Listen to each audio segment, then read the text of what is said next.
sa langit nga alang sa yuta nga nakaliw pagmata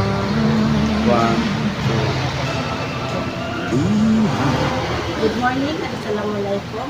Ako po si Teresa Giling Pangandaman na nagpapasalamat sa CPSO for Peace Forum for Peace sa pagiging bahagi ng kanilang discussion activity or programa ng araw na ito sa November 21, 2023. Ang isa po sa napag-usapan namin ay tungkol po sa mga hindi namin bilang IDPs, yung mga hindi po namin tatanggap ng mga programa na galing sa Marawi City o sa national government. Isa po dito yung MRP na livelihood assistance na binibigay sa lahat po ng mga IDPs ng Marawi City. Out of siguro dyan sa bayanihan, we have 100 plus na household na IDPs dyan. Then, selected lang po yung nakatanggap. Siguro mga nasa 20 o 30% lang po yung nakatanggap sa amin. Yung isa pa po is gusto namin magkaroon ng programa o isang activity na kumaga galing sa gobyerno na parang tulad ng mga training skills na pwedeng nakatulong sa amin sa dili-dili namin pamumuhay ba, tulad ng mga sa mga kababaihan, baking, dressmaking, yung bread and pastry, at saka yung food processing. Kasi isa yun sa malaking pinakukunan ng pagkabuhayan ng mga kababaihan.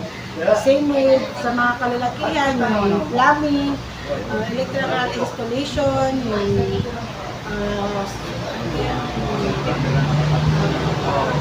tile setting, carpentry, yung parang construction firm na kumbaga pwede rin pagkakitaan o pwede magkaroon ng pagkakataon na o nagkakaroon ng mga kalalakihan at pwede nilang magamit through skills nilang through sa mga employment ito na kahit na pang-abroad, pang-local lang na employment.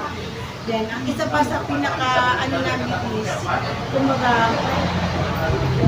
yung magkaroon kami ng karapatan na maka-access sa lahat ng mga serbisyo na binibigay ng national government through BARM, na tulad ng mga educational subsidy, kasi hindi, bilang IDPs ng Iligan City, hindi na po kami nagiging part ng mga program para sa BARM. Kasi yung saklaw, hindi na po daw kami saklaw ng BARM.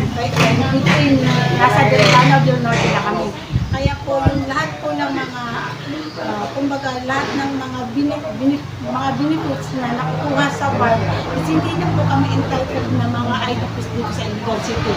At saka ang pangulit po sana is magkaroon kami ng right compensation refund, parang reward sa mga kabuhayan, ari-arian at saka higit sa lahat mga kabahayan namin nasira. Kasi kumbaga buong buhay na namin yung pinaghirapan na nawala na lang sa isang iglap. Sana po sa tulong ng gobyerno at sa pamumuno na rin ng BARM at saka sa Marawi Compensation Board is makuha po namin yung at may pamahagi ng matiwasay po yung mga dapat na para sa amin at karapatan din namin bilang IDPs. Maraming salamat po sa pamumuno sa